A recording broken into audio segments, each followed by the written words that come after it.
임기 중에 어떻게든 개헌을 실현시키고 싶다. 아베 신조 일본 총리의 이 같은 구상에 제동이 걸렸습니다. 어제 실시된 일본 참의원 선거에서 집권 자민당과 연립 여당인 공명당, 일본 유신회 등 개헌 세력이 개헌 발의에 필요한 의석을 확보하는 데 실패한 것으로 최종 집계됐습니다. 네, 아베 총리가 노리는 개헌이 달려있는 선거였고 특히나 이번 일본 선거는 우리에 대한 일본의 경제 조치와 연결이 돼 있는 선거였기 때문에 더 관심이 갔는데요.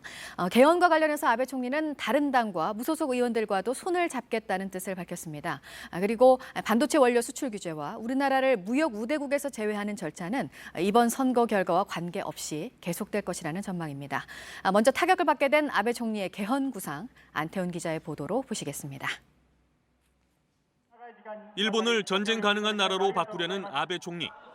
이번 참의원 선거운동 기간 거리 유세에서 아베 총리가 개헌 얘기를 빼놓지 않은 이유입니다. 이번 선거를 놓고 개헌을 논의할지 거부할지 결정하는 것이라고 목소리를 높이기도 했습니다. 아베 총리는 이처럼 개헌에 힘을 줬지만 집권 자민당과 연립여당인 공명당, 일본 유신회, 여당계 무소속 의원 등 개헌 세력은 개헌 발의선을 확보하지 못했습니다. 헌법을 바꾸려면 상원격인 참의원과 하원격인 중의원 양쪽 모두에서 3분의 2 이상의 찬성을 얻어야 가능합니다.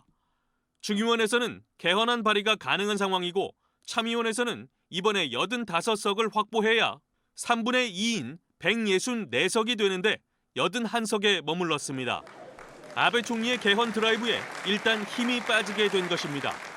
그러나 일본 보수층은 쉽게 물러서지 않을 것으로 보입니다.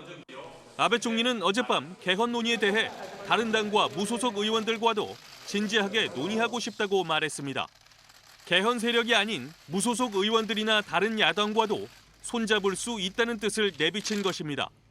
일각에선 이번에 개헌 발의선을 얻지 못한 게 오히려 개헌을 희망하는 보수층을 결집하는 효과로 작용할 수 있다는 전망도 있습니다.